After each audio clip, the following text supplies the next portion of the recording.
Marc vivait dans une joyeuse maison à 2 étages avec un petit jardin verdoyant dans une rue ensoleillée.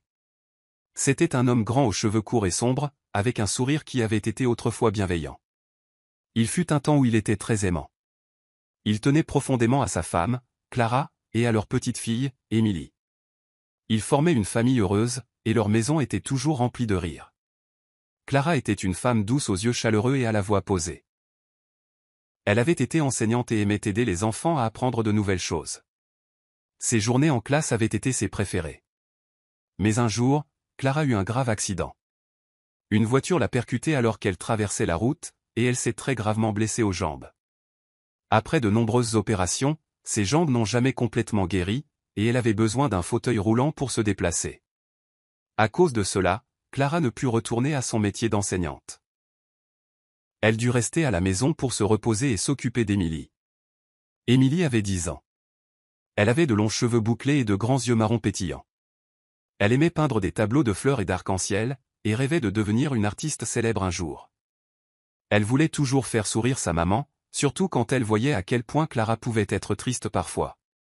Tôt le matin, la famille prenait le petit déjeuner ensemble dans leur cuisine ensoleillée. Marc buvait du café, Clara sirotait du thé, et Émilie prenait du jus d'orange avec des toasts. Ils parlaient de leurs rêves.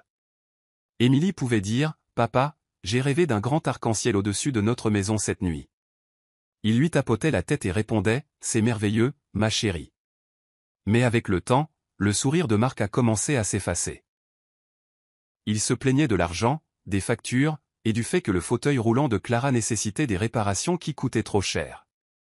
Chaque fois qu'il la regardait, il se sentait en colère. Il pensait, pourquoi ne peut-elle pas faire plus de choses par elle-même? Il oubliait à quel point cela devait être difficile pour Clara de ne pas pouvoir marcher. Un après-midi pluvieux, Émilie s'entraînait à une chorégraphie dans le salon. Clara applaudissait et disait « Bon travail, ma douce fille. » Marc est entré, trempé par la pluie. « Marc, ça va ?» demanda Clara, l'inquiétude dans la voix. Marc a juste grogné et a jeté son manteau mouillé sur le canapé. L'eau a éclaboussé le tapis. Émilie a glissé sur la flaque et a failli tomber. Clara s'est rapidement approchée en fauteuil roulant, a doucement relevé Émilie et a essuyé les larmes qui se formaient dans ses yeux. « Qu'est-ce qui ne va pas ?» demanda Clara à Marc d'une voix douce. « Tu me demandes toujours ce qui ne va pas ?» répliqua Marc. « Je travaille toute la journée pour payer cette maison, tes factures médicales et l'école d'Émilie. J'en ai marre de porter ce fardeau tout seul. » Le visage de Clara est devenu pâle.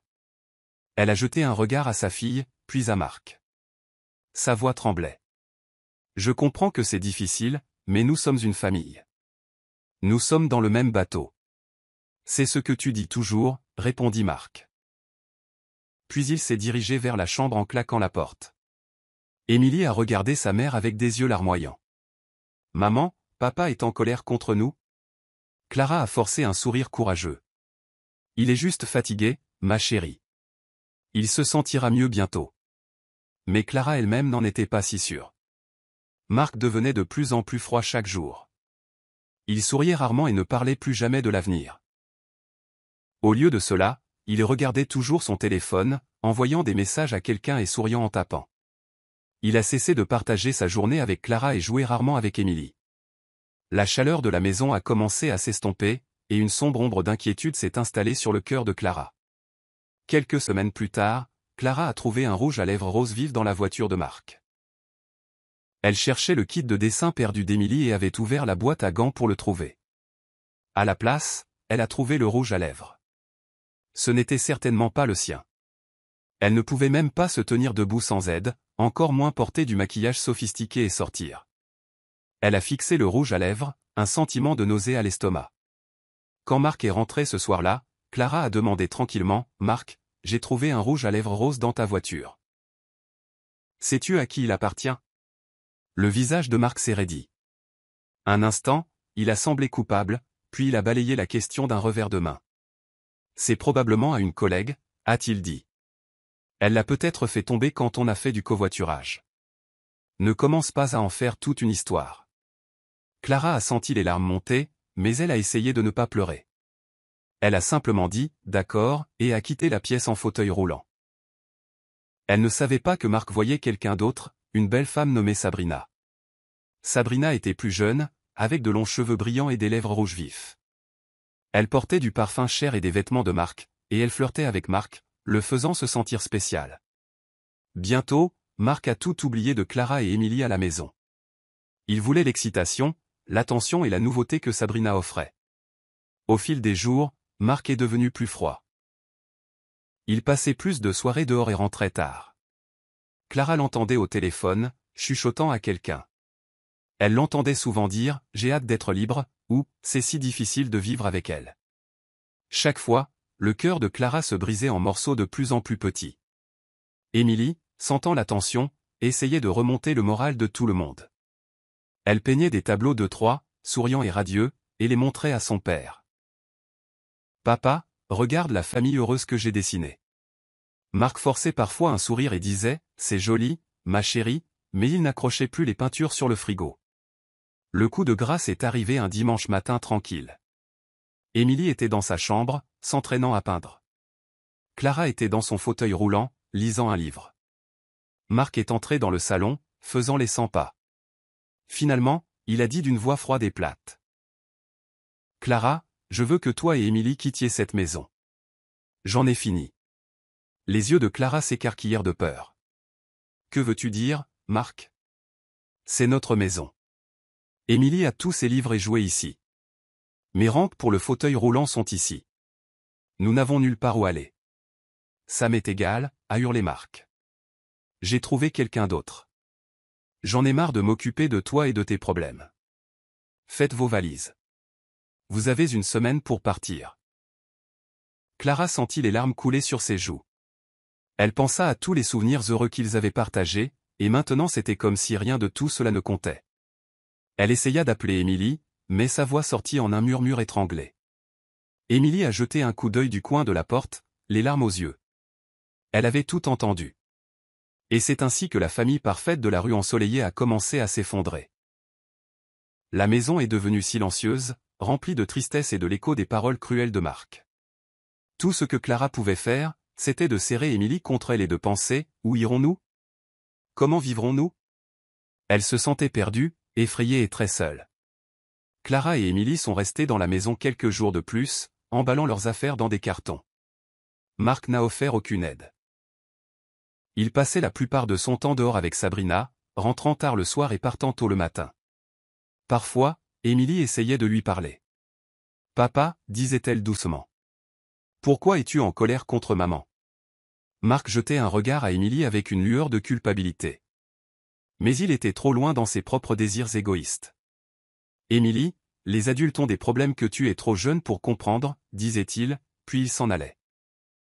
Le dernier jour avant que Clara et Émilie ne doivent partir, Marc a parcouru la maison d'un pas lourd, vérifiant qu'elles avaient bien pris toutes leurs affaires. Il voulait qu'elles partent vite. Clara a roulé son fauteuil jusqu'à la porte d'entrée, Émilie la suivant, toutes deux avec des sacs à dos remplis de vêtements. Une petite pile de leurs cartons se trouvait dehors sur le porche.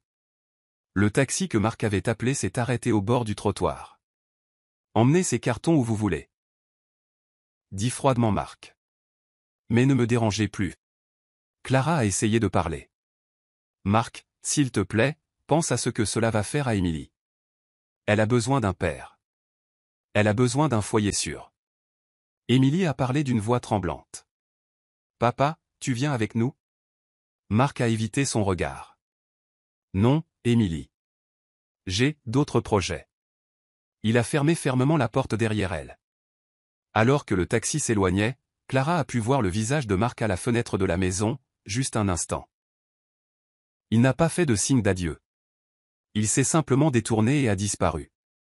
Les larmes coulaient sur les joues d'Émilie. « Maman, où allons-nous » demanda-t-elle d'une petite voix. Clara serra doucement la main d'Émilie. « Nous trouverons un moyen, mon amour. Nous resterons ensemble, quoi qu'il arrive. » Clara a demandé au chauffeur de taxi de les déposer dans un petit hôtel bon marché à proximité. Ce n'était pas luxueux, mais elle pouvait se permettre quelques nuits là-bas pendant que Clara réfléchissait à leurs prochaines étapes. La chambre sentait un peu le renfermer, et il n'y avait qu'un seul lit. Mais Clara a essayé de la rendre confortable. Elle a aidé Émilie à poser son ours en peluche préféré sur le lit, et elles se sont blotties ensemble sous les fines couvertures. « Maman, » dit Émilie en levant les yeux vers Clara, « est-ce que tu aimes toujours papa ?» Clara fit une pause. Elle pensa à toutes les bonnes années, aux doux moments, et à la façon dont Marc était attentionné. Puis elle se souvint comment il leur avait cruellement tourné le dos. « Je me souviens quand nous étions heureux, » dit-elle doucement, « mais les gens peuvent changer, et parfois pas dans le bon sens. »« Reviendra-t-il un jour vers nous ?» demanda Émilie, pleine d'espoir. Clara caressa les cheveux d'Émilie. « Je ne sais pas, ma chérie. Pour l'instant, nous devons nous concentrer sur nous, sur notre sécurité. Tout ira bien. Je te promets que je te protégerai. » Émilie hocha la tête et posa sa tête sur l'épaule de Clara. Malgré tout, la présence de Clara la faisait se sentir en sécurité. Dehors, la lune brillait dans le ciel, et les lumières de la ville scintillaient. C'était un nouveau monde étrange pour elle, une chambre d'hôtel au lieu de leur propre maison, un avenir rempli de points d'interrogation au lieu de chemins sûrs. Pendant ce temps, à l'autre bout de la ville, Marc était assis dans un restaurant chic avec Sabrina. Les murs étaient peints d'un rouge profond, et une musique douce jouait en fond sonore. Sabrina portait une robe scintillante, et elle a rejeté ses cheveux brillants par-dessus son épaule en riant à quelque chose que Marc avait dit. « Eh bien, » ronronna Sabrina, « maintenant que tu t'es débarrassé de ton vieux bagage, nous pouvons avancer avec nos plans. » Marc a souri faiblement, bien qu'il ait senti une étrange oppression dans sa poitrine. Il se disait qu'il était heureux. Après tout, Sabrina était amusante, belle et excitante. Elle le faisait se sentir jeune et libre. Pourtant, une petite voix au fond de son esprit murmurait « Et Clara ? Et Émilie ?» Il a repoussé cette voix. « J'ai trouvé un super modèle de voiture de luxe que je veux t'acheter, » dit Marc, se forçant à être joyeux. « Ça va être cher, mais rien n'est trop beau pour madame. » Sabrina rayonna. « Oh Marc, tu es le meilleur. J'ai toujours voulu une voiture de luxe. » Marc hocha la tête. Il se sentit fier un instant, mais ensuite une pointe de culpabilité le frappa. Ses affaires n'allaient pas très bien ces derniers temps, et l'argent était rare. Pourtant, il a promis le monde à Sabrina, et il ne voulait pas la perdre. Alors il a bu du champagne et a fait semblant que tout allait bien. Il ne pensait pas à Clara ou Émilie, blottis dans une petite chambre d'hôtel, s'inquiétant de ce que le lendemain apporterait. Il a chassé cette image de son esprit, se concentrant uniquement sur le sourire éclatant de Sabrina et l'idée d'une nouvelle voiture étincelante qui gagnerait sûrement son cœur. De retour à l'hôtel, Clara et Émilie ont essayé de dormir, mais leurs esprits tourbillonnaient de pensées et de questions. Clara réfléchissait à des moyens de gagner de l'argent. Elle ne pouvait pas rester longtemps debout, donc elle ne pouvait pas facilement trouver un travail normal. Mais peut-être qu'elle pourrait enseigner en ligne depuis chez elle, ou donner des cours particuliers aux enfants par Internet. Elle avait aussi besoin d'un endroit plus permanent pour vivre. Les hôtels étaient trop chers à long terme, et ils ne ressemblaient pas à un foyer. Demain matin, elle contacterait de vieux amis pour voir si quelqu'un pouvait l'aider. Émilie, de son côté, pensait à ses amis à l'école. Les reverrait-elle un jour? Papa viendrait-il lui rendre visite un jour? Elle sanglotait doucement dans son oreiller, et Clara lui tapotait le dos, les larmes aux yeux. Elle détestait voir sa petite fille si blessée. Dans la chambre sombre, avec seulement une petite lampe allumée, Clara a chuchoté, « Émilie, quoi qu'il arrive, nous resterons ensemble. Je t'aimerai toujours. » Émilie a reniflé. « Je t'aime aussi, maman. » Et avec ce petit réconfort, les deux se sont finalement endormis, ne sachant pas qu'un chemin beaucoup plus difficile les attendait. Leur cœur était blessé et leur avenir incertain, mais elles s'accrochaient encore à l'espoir, croyant qu'un jour, la vie leur sourirait à nouveau. Le lendemain matin est arrivé avec un soleil éclatant filtrant à travers les fins rideaux de la chambre d'hôtel. Clara se réveilla avec le dos raide, ayant dormi dans le lit étroit à côté d'Émilie. Elle bougea soigneusement ses jambes, qui lui faisaient mal. Elle se souvint de sa vie avant l'accident, de la facilité avec laquelle elle sautait du lit.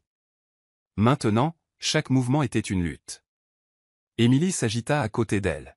« Bonjour maman », dit-elle en bâillant largement. « Tu as bien dormi ?» Clara sourit doucement. « C'était bien, ma chérie. » Elle ne voulait pas parler de sa douleur à Émilie. Elle voulait rester forte pour sa fille. Clara avait besoin d'un plan. Elle regarda son téléphone et réalisa qu'elle devait appeler un vieil ami nommé Jacob. Jacob avait été enseignant dans la même école où Clara travaillait. Bien qu'il ne se soit pas beaucoup parlé récemment, Clara se souvenait qu'il était un homme bon qui faisait souvent du bénévolat dans un refuge pour sans-abri. Peut-être pourrait-il les aider à trouver un endroit sûr où rester un moment. Elle composa le numéro de Jacob. Après quelques sonneries, une voix chaleureuse répondit. Jacob à l'appareil. Qui est-ce? Salut Jacob. C'est Clara, dit-elle, la voix un peu tremblante. Je suis dans une situation difficile. Marc nous a demandé de quitter la maison, et Émilie et moi n'avons nulle part où aller. Nous sommes actuellement dans un hôtel, mais nous ne pouvons pas y rester longtemps. Oh Clara, répondit Jacob, l'air inquiet. Je suis vraiment désolé d'apprendre ça. Écoute, je gère un petit refuge pour les familles dans le besoin. Ce n'est pas luxueux, mais c'est propre, et vous aurez un toit sur la tête. Vous pouvez y rester jusqu'à ce que vous trouviez quelque chose de mieux. Clara sentit des larmes de soulagement piquer ses yeux. Merci beaucoup. Je ne sais pas comment te remercier. Ne t'inquiète pas pour ça, dit Jacob. Dis-moi juste quand vous pouvez venir. Je t'enverrai l'adresse par message. Clara et Émilie ont fait leur bagage et ont quitté l'hôtel. Elles ont pris un bus pour l'adresse que Jacob leur avait donnée. Le refuge était un modeste bâtiment en briques avec une petite pancarte où l'on pouvait lire « Centre DE l'Espoir » en lettres peintes. À l'intérieur, elles ont trouvé une grande pièce avec des lits simples, un coin repas et une petite aire de jeu pour les enfants. Jacob les a accueillis chaleureusement. C'était un homme grand avec des lunettes et un sourire amical. Clara, Émilie, dit-il, je suis si content que vous soyez là. J'aurais préféré que ce soit dans de meilleures circonstances, mais nous allons rendre cet endroit aussi confortable que possible pour vous. Le fauteuil roulant de Clara grinça sur le sol alors qu'elle suivait Jacob.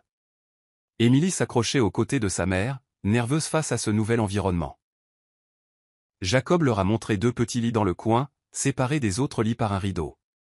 Il n'y avait pas beaucoup d'intimité, mais au moins elles avaient un endroit où dormir. Les repas sont servis à 8h, 12h et 18h, expliqua Jacob. Il y a une salle de bain commune au bout du couloir, et une petite salle de lecture où tu peux occuper Émilie si tu veux. Émilie fit un sourire timide. Merci, monsieur Jacob. Jacob lui tapota doucement la tête. De rien. Je vais voir si je peux trouver des crayons et des livres de coloriage pour toi. Après le départ de Jacob, Clara se tourna vers Émilie. Nous serons en sécurité ici pendant un certain temps, jusqu'à ce que je trouve un travail ou un meilleur endroit. Émilie hocha la tête silencieusement. Sa propre chambre, ses propres jouets et sa maison lui manquaient. Mais elle sentait aussi que sa maman faisait de son mieux. Les premiers jours, l'adaptation fut difficile. Elle devait partager la salle de bain avec d'autres familles. Les repas étaient simples, du pain, de la soupe et parfois des fruits. Clara se sentait souvent mal à l'aise de se déplacer en fauteuil roulant dans un endroit qui n'était pas entièrement conçu pour cela. Mais elle s'en accommoda. Le soir, Clara s'asseyait avec Émilie et l'aidait avec ses devoirs et ses dessins. Émilie aimait dessiner des images de l'avenir radieux qu'elle espérait. Peut-être une nouvelle maison avec un jardin et une pièce pour ses fournitures d'art. Clara passait également des heures à postuler à des emplois en ligne. Elle avait un ordinateur portable qu'elle avait réussi à garder. Elle écrivait des emails, remplissait des formulaires et cherchait des opportunités d'enseignement ou de tutorat à distance. Les jours passèrent, et de petites lueurs d'espoir commencèrent à apparaître. Une école a répondu, demandant si Clara pouvait donner des cours de soutien virtuel aux enfants en retard en lecture. Pendant ce temps, les problèmes d'affaires de Marc s'aggravaient. Il avait dépensé une grande partie de ses économies en cadeaux somptueux pour Sabrina, y compris des dîners coûteux, des bijoux et un acompte sur la voiture de luxe qu'il prévoyait d'acheter. Ses collègues ont commencé à remarquer son comportement distrait. Des contrats ont commencé à échouer parce que Marc n'était pas concentré. Mais Marc ne prêta pas beaucoup d'attention aux signes avant-coureurs.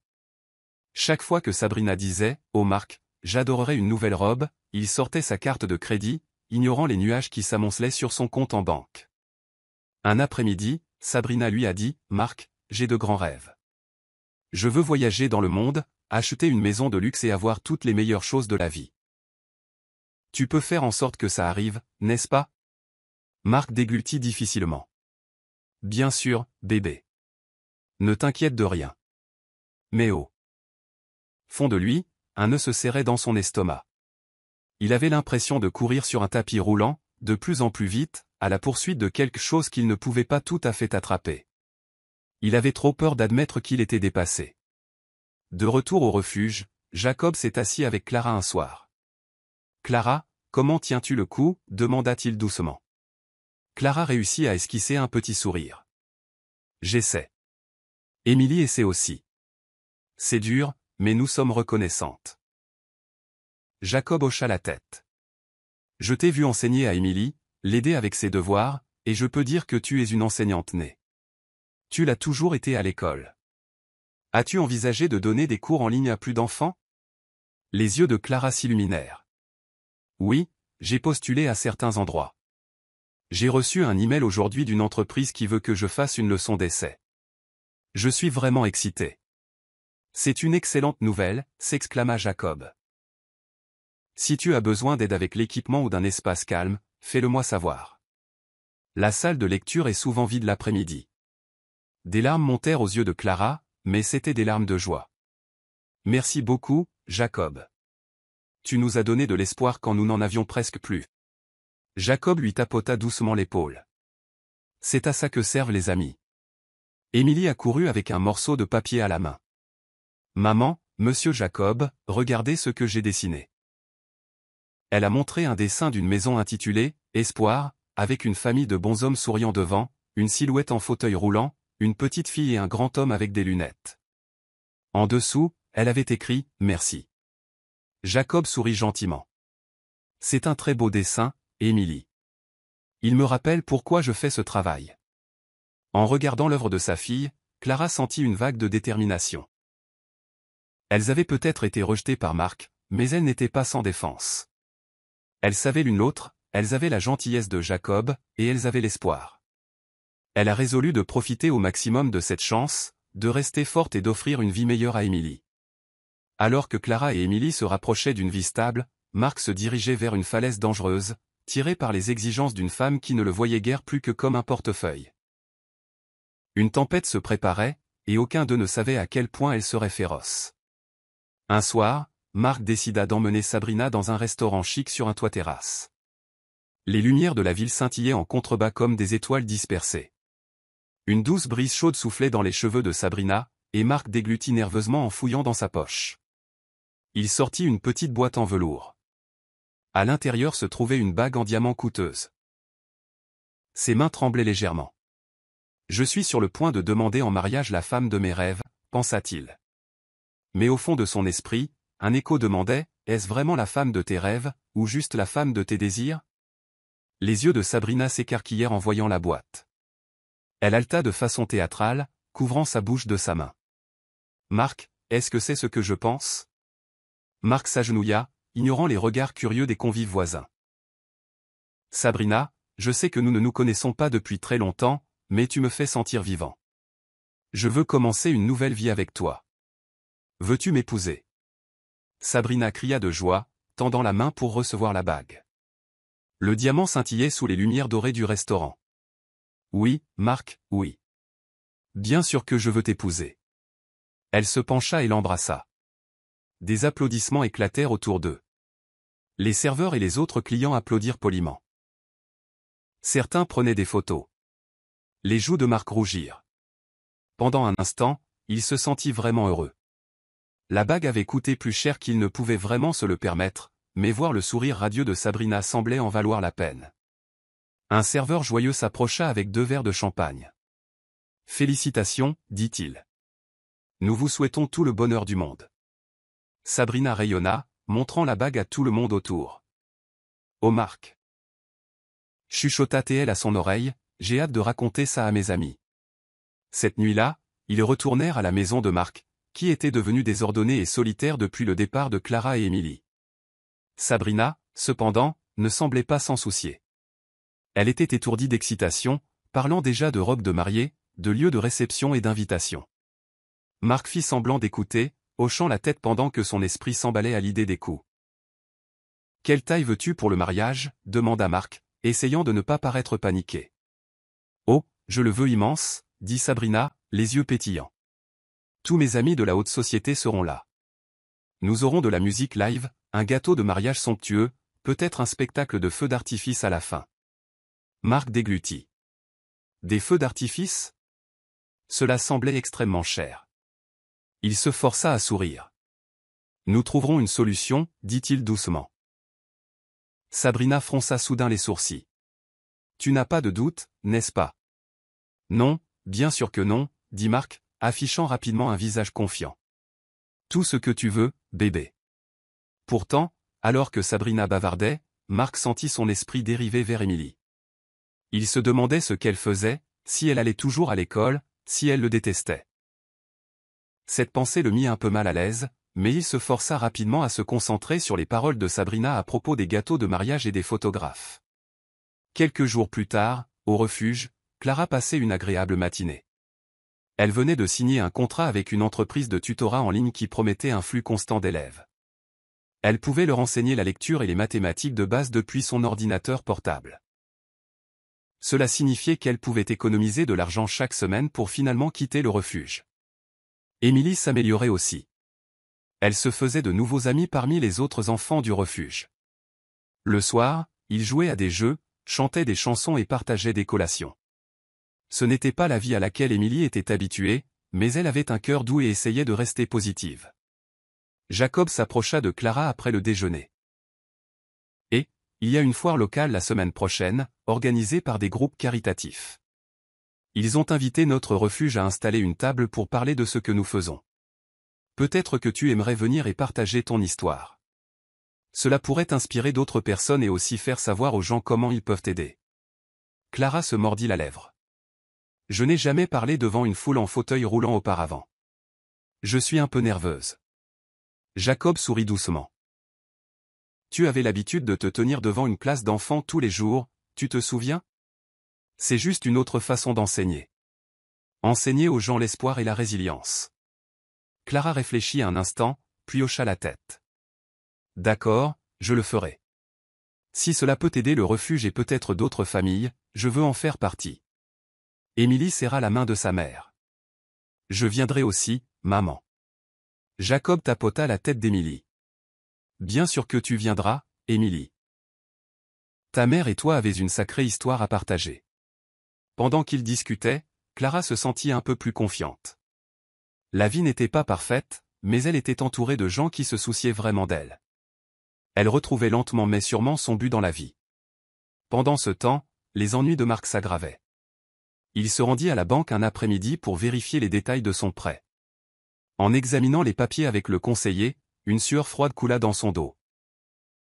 Les mensualités étaient énormes, et s'il en manquait ne serait-ce qu'une, il risquait de perdre sa maison. Monsieur Thompson, dit le conseiller en ajustant ses lunettes, je vous conseille vivement de réduire vos dépenses. Si vous ne respectez pas vos paiements, la maison sera saisie. Marc serra les dents. Je comprends, marmonna-t-il.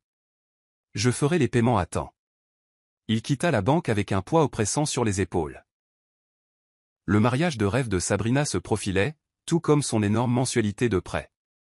Son entreprise était à peine à flot, et il avait déjà dépensé une grande partie de ses économies. Il se sentait comme un homme nageant frénétiquement, essayant de garder la tête hors de l'eau. Mais quand il rentra chez lui, Sabrina l'accueillit avec un sourire radieux. « Marc, chéri, je viens de rencontrer une organisatrice de mariage, et elle a les idées les plus incroyables. Elle a dit que nous pourrions avoir un mariage sur le thème du printemps avec des milliers de fleurs fraîches, un gâteau à 7 étages et un orchestre. N'est-ce pas merveilleux ?» Marc se força à rire. « Ça a l'air charmant, ma chérie. » À l'intérieur, il hurlait. « Comment vais-je payer pour ça ?» Les yeux de Sabrina pétillaient d'excitation. Elle a dit que nous devrions verser un acompte bientôt pour réserver les meilleurs fournisseurs. Pourrais-tu t'en occuper? Ce n'est que quelques milliers de dollars. Marc déglutit difficilement. Bien sûr, dit-il faiblement. Je m'en occupe. Alors que Sabrina s'éloignait en fredonnant joyeusement, Marc s'effondra sur le canapé. Il fixa l'écran de télévision vide, se sentant étourdi. Que ai-je fait, pensa-t-il. J'ai mis ma femme et mon enfant à la porte pour ça? La réalité de ses décisions ne cessait de s'insinuer, mais il refusait d'affronter toute la vérité.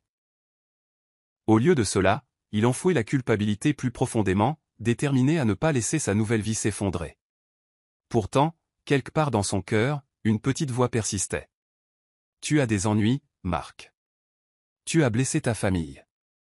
Il y aura des conséquences. Mais Marc l'ignora, s'accrochant à la conviction qu'il pouvait encore tout contrôler. Il ne savait pas que le jour du jugement approchait, et qu'il frapperait plus fort qu'il ne pourrait jamais l'imaginer. Clara s'assit dans la salle de lecture du refuge, parlant à un petit groupe de parents venus se renseigner sur le tutorat en ligne. Les rayons du soleil de la fenêtre réchauffaient l'espace, le rendant confortable bien qu'il soit modeste. Donc, commença Clara, si vos enfants ont besoin d'aide supplémentaire, vous pouvez vous inscrire à ces sessions. Je créerai des leçons qui correspondent à leur niveau. Nous travaillerons sur la lecture, l'écriture et même des jeux éducatifs amusants. Une mère leva la main. C'est très gentil de votre part, Clara. Est-ce que vous facturez cher? Clara secoua la tête. J'essaie de garder des prix abordables. Je sais que les temps sont durs. Nous pouvons nous entendre sur un prix juste. La nouvelle se répandit rapidement. En quelques jours, Clara avait plusieurs clients réguliers, et elle gagnait assez d'argent pour penser à louer un petit appartement. Jacob l'aida à trouver un logement potentiel, un appartement au rez-de-chaussée avec une rampe pour fauteuil roulant à l'entrée. C'était simple, mais cela ressemblait à un grand pas vers l'indépendance. Clara était si excitée qu'elle et Émilie allèrent voir l'appartement ensemble. Il y avait 2 petites chambres, un salon et une minuscule cuisine.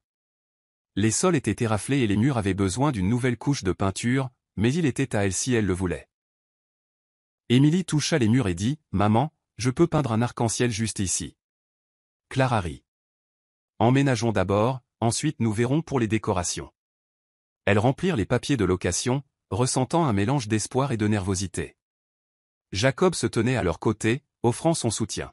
« Dès que vous aurez assez pour la caution et le premier mois de loyer, il est à vous, dit-il. » Clara le serra dans ses bras avec gratitude. « Merci, Jacob.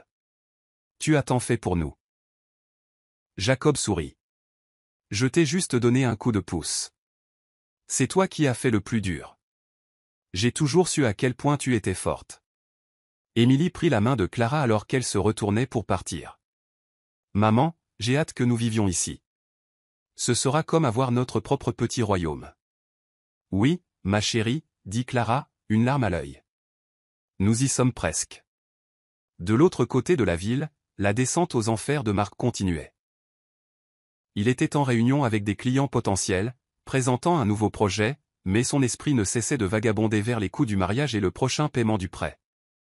Il bafouilla, et les clients échangèrent des regards mal à l'aise. Après la réunion, l'un d'eux dit « Nous allons y réfléchir » et partit précipitamment. Marc savait que c'était une façon polie de dire « Nous ne sommes pas intéressés ». Il claqua sa mallette, la colère tordant ses traits. Les contrats lui filaient entre les doigts parce qu'il ne pouvait pas se concentrer. Ce soir-là, Sabrina le confronta. « Marc, tu as l'air si stressé. Qu'est-ce qui ne va pas maintenant ?» Il se força à sourire. « Juste des trucs de travail. Mais ne t'inquiète pas, ça va aller. » Elle leva les yeux au ciel. « Tu ferais mieux de te ressaisir, parce que je n'aurai pas un mariage au rabais. » Sur ce, elle s'en alla d'un air boudeur, laissant Marc la regarder avec un sentiment de naufrage. Se soucie-t-elle même de moi, se demanda-t-il une fraction de seconde, avant de repousser cette pensée. Clara, Émilie et Jacob se préparaient à aller à la foire communautaire. Clara était nerveuse mais déterminée. Elle portait un chemisier simple et une jupe, manœuvrant soigneusement son fauteuil roulant pour que ses vêtements ne se coincent pas. Émilie sautillait d'excitation, tenant une pile de dépliants expliquant la mission du refuge et comment les gens pouvaient aider. Quand ils arrivèrent à la foire, Clara fut submergée par les stands colorés, la musique et les enfants qui couraient partout. Jacob les conduisit à la table du refuge. Une grande bannière disait « Centre de l'espoir » pour les familles dans le besoin. Ils disposèrent des brochures, placèrent une boîte à dons sur la table et installèrent quelques chaises. Le cœur de Clara battait la chamade. C'était la première fois qu'elle parlerait publiquement de son histoire depuis que Marc l'avait mise à la porte. Mais elle prit une profonde inspiration, regarda le sourire encourageant d'Émilie et se rappela qu'elle faisait cela pour aider d'autres familles. Quand le moment fut venu, Jacob présenta Clara au petit public rassemblé autour de leur stand. « Tout le monde, voici Clara. Elle a traversé beaucoup d'épreuves, mais elle a trouvé l'espoir et une nouvelle force au refuge. S'il vous plaît, écoutez son histoire. Clara s'avança en roulant. Sa voix tremblait au début. Bonjour, je m'appelle Clara. Il n'y a pas si longtemps, j'avais une maison, un mari et une belle vie. Mais après avoir été blessée et ne plus pouvoir marcher, mon mari a décidé que je n'étais pas assez bien pour lui.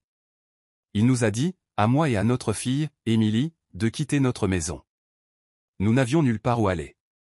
Le public se tut. Certaines personnes échangèrent des regards choqués. Clara continua. Nous nous sommes retrouvés au refuge du Centre de l'Espoir. Là, nous avons trouvé de la gentillesse et du soutien. J'ai commencé à travailler comme tutrice en ligne, et maintenant j'économise pour un appartement.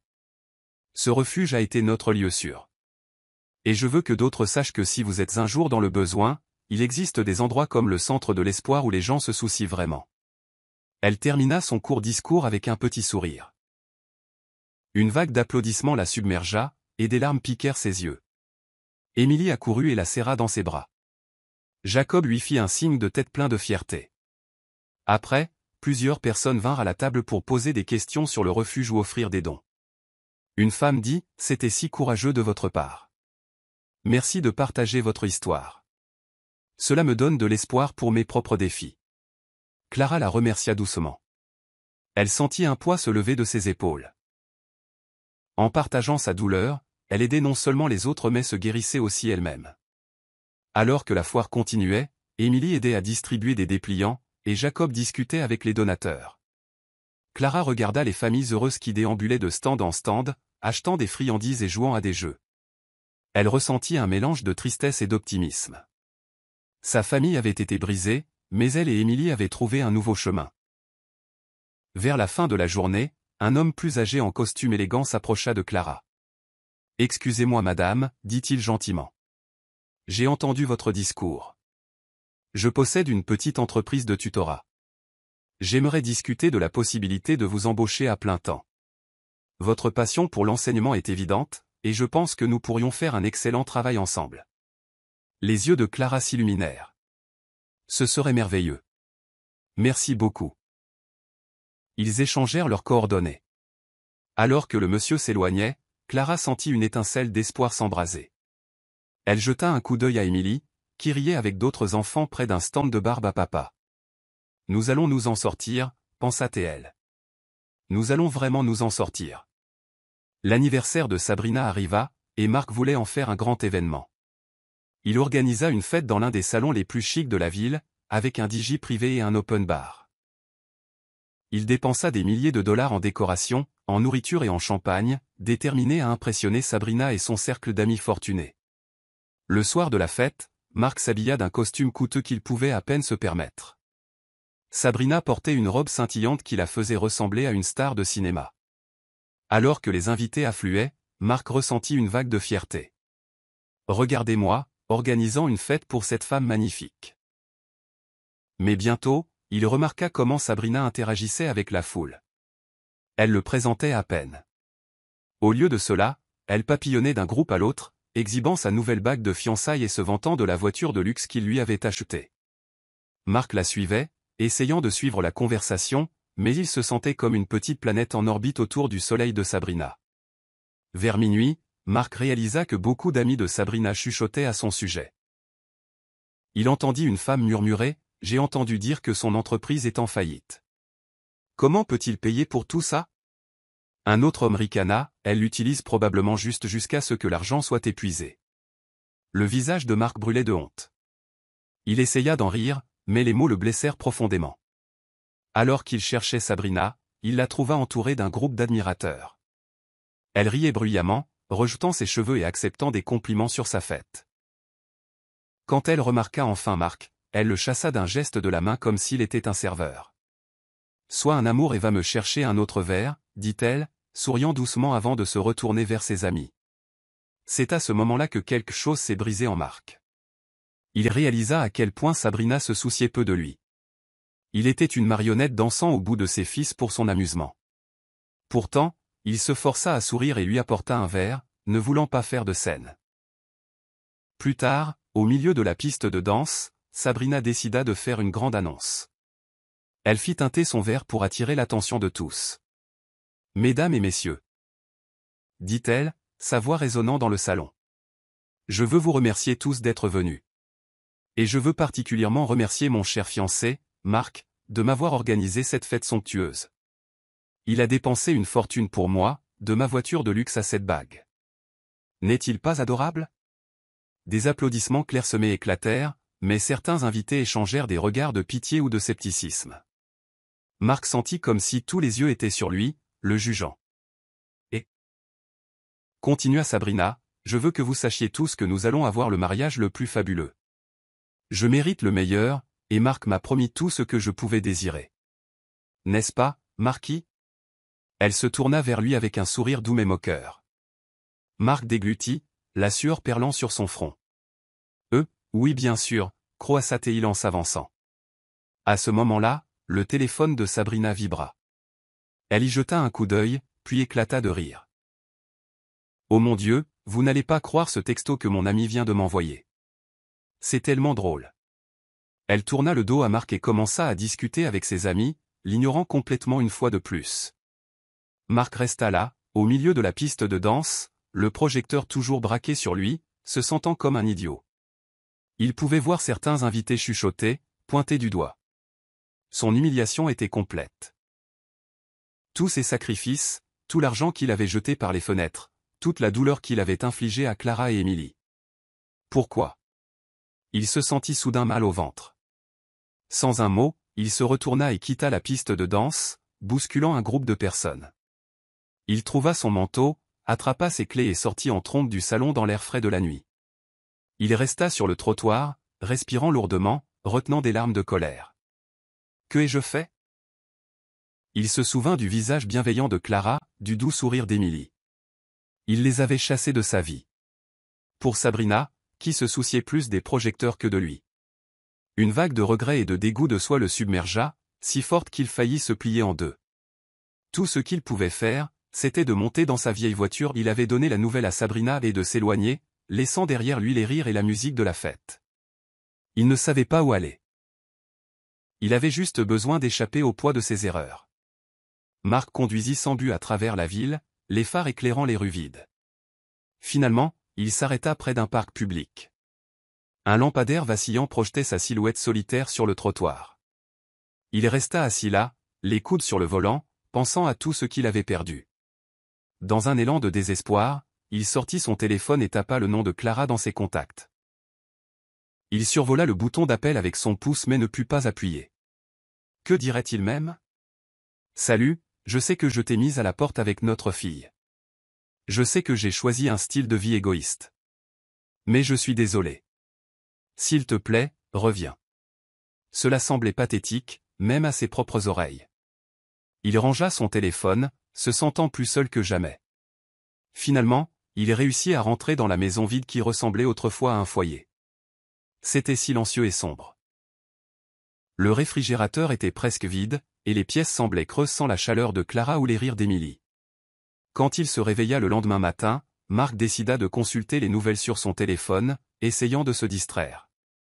À sa grande surprise, il vit un titre, une femme locale en fauteuil roulant inspire des centaines de personnes avec son enseignement en ligne et son soutien à un refuge. Il y avait une photo de Clara, souriant doucement, à côté d'Émilie, qui tenait une peinture d'un arc-en-ciel. Le cœur de Marc se serra. Il tapa sur l'article. Il décrivait le parcours de Clara. Comment elle avait perdu sa maison, trouvé refuge au centre de l'espoir, et lancé une entreprise de tutorat en ligne qui se développait rapidement. L'article la louait pour sa résilience et sa gentillesse. Il mentionnait comment des gens de toute la communauté faisaient des dons pour l'aider à obtenir un nouvel appartement et à développer ses ressources pédagogiques. Des larmes brouillèrent la vision de Marc. Clara s'en sort très bien. Sans moi. Il ressentit un mélange tordu de fierté et de honte. Fierté, parce que Clara réussissait si bien. Honte, parce que c'était lui qui l'avait rejetée.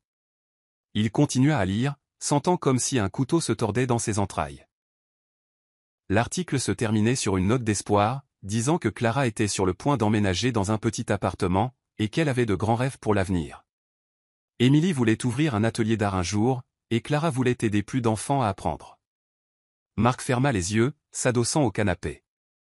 Le vide de sa maison semblait suffocant. En un instant, il réalisa qu'il voulait retrouver ce genre de bonté et d'amour dans sa vie. Il voulait Clara et Émilie. Mais comment pourrait-il réparer ce qu'il avait brisé? Juste à ce moment, son téléphone vibra. C'était Sabrina, envoyant une rafale de textos. « Où es-tu? Tu as gâché ma fête hier soir. Tu ferais mieux de me rembourser pour le désordre que tu as causé. » Marc fixa ses messages, se sentant engourdi. Puis il éteignit son téléphone, ne voulant pas faire face à ses exigences. Pour une fois, il ne ressentit aucun désir de la poursuivre. Pendant ce temps, la vie de Clara s'épanouissait. Elle venait de conclure l'affaire pour louer le petit appartement. Jacob l'aida à y installer des meubles donnés, un lit, une table, des chaises. Émilie sautillait d'excitation, choisissant la chambre qu'elle voulait. Les murs avaient encore besoin d'une nouvelle couche de peinture, mais pour elle, cela ressemblait à un palais. « Maman, ce sera ma chambre », déclara Émilie, courant en cercle dans l'espace vide. « Je peux peindre des fleurs sur les murs, et mettre mes dessins partout. » Clara rit. « Oui, tu peux la décorer comme tu veux, ma chérie. C'est notre maison maintenant. » Jacob apporta une boîte de fournitures de cuisine. « Alors, comment te sens-tu, Clara ?» Les yeux de Clara pétillaient de larmes. Heureuse. Reconnaissante. Je n'aurais jamais pensé avoir à nouveau mon propre logement. Jacob sourit. Tu as travaillé dur pour ça. Maintenant tu peux te concentrer sur ton travail de tutrice et construire une belle vie pour Émilie. Clara hocha la tête. C'est le plan. Et merci pour tout, Jacob. Elles passèrent le reste de la journée à déballer, à rire et à rêver de l'avenir. Le soir, Clara et Émilie s'assirent par terre, mangeant de la pizza dans des assiettes en carton parce qu'elles n'avaient pas encore de table à manger. Mais cela ne les dérangeait pas. Elles étaient en sécurité, elles étaient ensemble, et c'était suffisant. Cette même nuit, Marc était assis seul dans son salon silencieux, la culpabilité lui rongeant l'âme. Il réalisa qu'il était la raison pour laquelle il était seul, et Clara était la raison pour laquelle elle et Émilie prospéraient. Une vague de nostalgie le submergea. Il se souvint du rire doux d'Émilie, de la façon dont Clara le regardait avec amour. Il avait tout jeté. Il se leva soudainement, attrapa ses clés de voiture et décida qu'il les trouverait, s'excuserait, supplierait s'il le fallait. Il devait réparer ça. Il ne savait pas que la vie était sur le point de lui apprendre une leçon d'humilité et de karma. Une leçon qui le changerait à jamais. Marc sortit en trombe de sa maison, déterminé à retrouver Clara et Émilie. Il essaya d'abord d'aller au refuge où il savait qu'elles avaient séjourné. L'endroit semblait calme en fin de soirée. Il gara sa voiture et entra. Un membre du personnel l'accueillit. « Bonjour monsieur, puis-je vous aider ?» Marc essaya de paraître calme. « Je cherche Clara Thompson et sa fille, Émilie. J'ai entendu dire qu'elles auraient pu séjourner ici. » Le membre du personnel fronça les sourcils. « Elles ont déménagé récemment. Clara a trouvé un nouvel appartement. Je ne suis pas autorisé à donner des adresses privées, cependant. » Marc soupira, se sentant désespéré. « S'il vous plaît, j'ai juste besoin de lui parler. Je suis son mari. » Enfin, son ex-mari, je suppose. La honte l'envahit. « J'ai fait une grosse erreur, et je veux la réparer. » Le membre du personnel étudia Marc un instant. « Je suis désolé, mais nous avons des règles. Je ne peux pas vous donner leur adresse. Peut-être que vous pouvez laisser vos coordonnées, et si Clara le souhaite, elle pourra vous contacter. » Marc hocha la tête misérablement. Il griffonna son numéro de téléphone sur un morceau de papier. « S'il vous plaît, dites-lui que je suis vraiment désolé et que j'aimerais la voir. » Alors que Marc quittait le refuge, le poids de son regret semblait plus lourd que jamais. Il essaya d'appeler de vieux amis, espérant que quelqu'un pourrait savoir où Clara avait déménagé. Mais personne n'avait de détails. Sa panique montait. Il avait enfin réalisé ses erreurs, mais maintenant Clara et Émilie étaient introuvables. En rentrant chez lui, Marc découvrit une enveloppe dans sa boîte aux lettres. C'était un dernier avis de la banque. Payez votre prêt en souffrance ou faites face à la saisie. Ses mains tremblaient en lisant la lettre. Il avait manqué les 2 derniers paiements parce qu'il essayait de couvrir la fête de Sabrina et d'autres dettes. S'il ne trouvait pas une grosse somme rapidement, il perdrait la maison. Marc s'effondra sur son canapé, la lettre serrée dans son poing. Je n'ai pas d'argent, pas de famille, et une montagne de dettes. Le téléphone se mit à vibrer. Le nom de Sabrina s'afficha à l'écran. Il répondit, la voix creuse. Quoi, dit-il avec lassitude. La voix stridente de Sabrina lui aboya dessus. Marc, je viens de vérifier mon relevé de carte de crédit. Tu ne l'as pas encore payé. Tu avais promis que tu t'en occuperais. Je n'ai pas l'argent pour l'instant, admit doucement Marc. Un rire méprisant éclata à l'autre bout du fil. Tu te moques de moi? Donc tu ne peux même pas payer ma fête? J'ai perdu mon temps avec toi, ricana Sabrina. J'ai besoin d'un homme qui peut vraiment se permettre de m'entretenir. Sabrina, attends, commença Marc, mais la ligne se coupa. Il essaya de rappeler, mais elle ne répondit pas. Bientôt, un texto arriva, c'est fini entre nous. Je garde la voiture, par contre. Ne t'approche plus de moi. Marc fixa le téléphone, incrédule. La femme pour qui il avait jeté sa famille venait de le jeter comme un déchet. Il se sentit engourdi, malade. Tout ce qu'il avait construit, tout ce qu'il avait sacrifié, avait disparu en un clin d'œil. Cette nuit-là, Marc ne put dormir. Il fit les 100 pas dans la maison, hanté par les souvenirs de la douce gentillesse de Clara, du rire adorable d'Émilie. Il les voulait plus que tout. Mais il n'avait plus rien à offrir. Il était en faillite, financièrement et émotionnellement. Le lendemain matin, il se rendit à la banque, espérant négocier. Mais le directeur de la banque fut ferme. Monsieur Thompson, vous êtes en défaut de paiement sur votre prêt. Nous avons besoin du paiement intégral dans les 2 prochaines semaines, sinon nous devrons procéder à la saisie. Marc sortit de la banque en titubant, se sentant comme s'il se noyait. Il n'avait plus d'amis pour lui prêter de l'argent, pas de parents riches. Sabrina était partie. Son entreprise était pratiquement en ruine. Dans un état second, il vendit tout ce qu'il pouvait. Meubles, appareils électroniques, même la vieille voiture. Mais ce n'était pas suffisant. Finalement, le jour redouté arriva. La banque prit possession de la maison. Marc fut forcé de partir avec seulement quelques valises de vêtements et d'effets personnels. N'ayant nulle part où aller, il se retrouva dans un motel bon marché, le même genre d'endroit où il avait envoyé Clara et Émilie quand il les avait mises à la porte.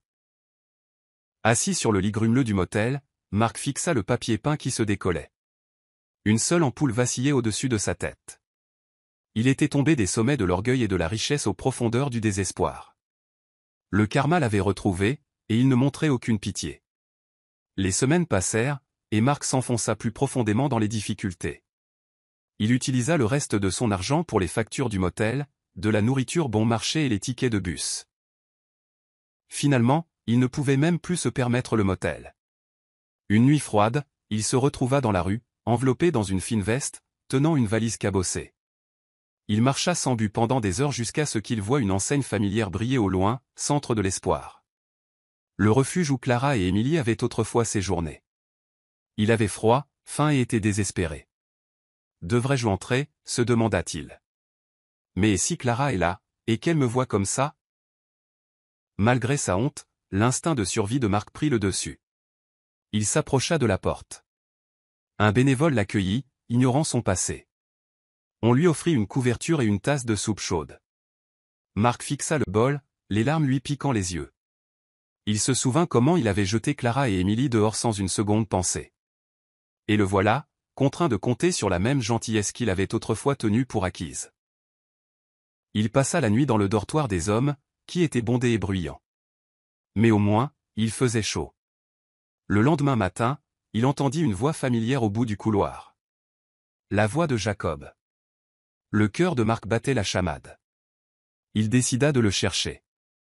Il trouva Jacob dans le bureau, triant des papiers. Jacob leva les yeux, et la reconnaissance brilla dans ses yeux. « Marc, dit-il lentement, clairement surpris. Marc baissa les yeux, la chaleur rougissant ses joues.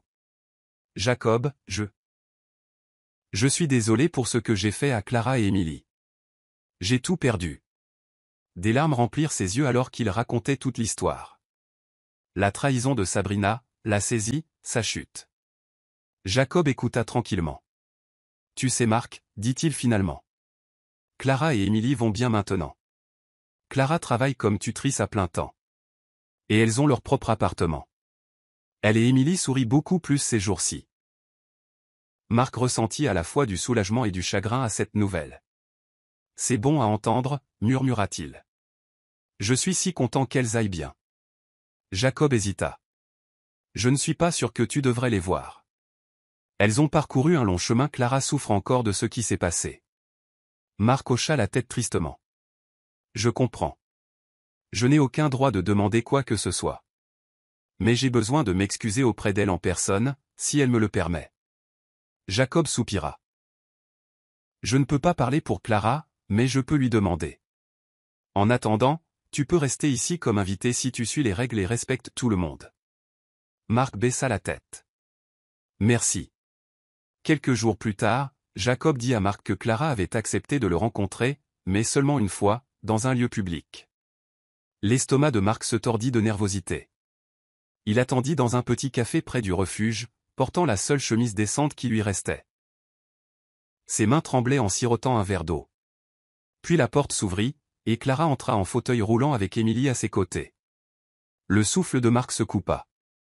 Clara avait l'air en meilleure santé, plus confiante. Émilie se tenait droite, les yeux vifs. Elle était plus grande maintenant, plus sûre d'elle. Marc se leva, ne sachant s'il devait sourire ou pleurer. Clara. Émilie, réussit-il à dire. Le visage de Clara était calme, bien que ses yeux révélassent un tourbillon d'émotions. Émilie se tenait tranquillement, jetant un regard de son père à sa mère. Marc bafouilla. Je suis tellement désolé. J'étais aveugle, égoïste. Je vous ai fait plus de mal que je ne pourrais jamais le dire. S'il vous plaît, je n'ai jamais voulu que les choses aillent aussi loin. La voix de Clara était ferme. Marc, tu nous as mis à la porte. Tu m'as quitté quand j'avais le plus besoin de toi. Tu as laissé Émilie sans père. J'ai dû reconstruire ma vie à partir de rien. Des larmes montèrent aux yeux de Marc. Je sais, et je n'ai aucune excuse. J'ai tout perdu à cause de ma folie. Je voulais juste dire que j'étais désolé. Si tu ne veux plus jamais me revoir, je comprends. Émilie regarda, des larmes se formant dans ses propres yeux. Elle se souvint de toutes les nuits où elle avait pleuré pour son père. Elle tendit timidement la main, touchant celle de Marc. Papa. Marc serra doucement sa main. Ma douce fille, je suis tellement désolé. Clara prit une profonde inspiration, laissant le silence s'étirer. Finalement, elle dit, je te pardonne. Mais je ne te reprendrai pas, le cœur de Marc sursauta. Il hocha la tête tristement. Je comprends. Je ne mérite pas une seconde chance. Le regard de Clara s'adoucit légèrement. Nous avons parcouru un long chemin, Émilie et moi. Nous sommes heureuses maintenant. Nous avons la paix. Je ne te laisserai pas nous blesser à nouveau. Marc ravala la boule dans sa gorge. C'est juste, murmura-t-il. Je voulais juste que tu saches à quel point j'étais désolé. Et à quel point je suis fier que tu ailles si bien. Clara hocha la tête, des larmes brillant. Émilie regarda entre ses parents, confuse mais aussi soulagée. Elle serra Marc dans ses bras un instant, et Marc ferma les yeux, chérissant cette brève chaleur. Puis Clara dit doucement, nous devons y aller maintenant. Prends soin de toi, Marc. Marc les regarda partir, le cœur lourd mais aussi étrangement en paix. Il avait reçu le pardon, même s'il n'aurait plus jamais la famille qu'il avait rejetée. C'était plus qu'il ne méritait, et c'était la chose la plus proche d'une conclusion qu'il pouvait espérer. Dans les mois qui suivirent, Marc continua de séjourner au refuge. Il trouva un humble travail qui payait assez pour ses besoins de base. Chaque jour, en servant de la nourriture ou en nettoyant le centre, il se souvenait du courage de Clara et de l'innocence d'Émilie. Il portait la douleur de ses erreurs comme une cicatrice, n'oubliant jamais le chemin qu'il avait mené à sa chute. Clara et Émilie, d'autre part, prospérèrent dans leur nouvelle vie. L'entreprise de tutorat en ligne de Clara se développa, et elle devint un phare d'espoir pour d'autres personnes handicapées. Émilie s'épanouit en une jeune artiste talentueuse, couvrant les murs de leur appartement de peintures colorées d'arc-en-ciel et de fleurs. Elles n'oublièrent jamais leur ancienne vie ni la trahison qui avait brisé leur famille. Mais elles avancèrent avec des cœurs pleins d'amour, de compassion et d'espoir. Et dans les coins tranquilles de la ville, chaque fois que Marc pensait à elle, il murmurait une prière pour qu'elle trouve toujours la joie, sachant que lui aussi avait enfin appris les dures mais nécessaires leçons du karma. Je suis heureux que vous soyez arrivés jusqu'à la fin. J'espère que vous avez apprécié l'histoire. N'hésitez pas à appuyer généreusement sur ce bouton j'aime et à vous abonner pour d'autres récits captivants comme celui-ci. Nous aimerions avoir de vos nouvelles. Quelles leçons avez-vous tirées de cette histoire? Partagez vos réflexions dans les commentaires ci-dessous. On se retrouve dans la prochaine histoire.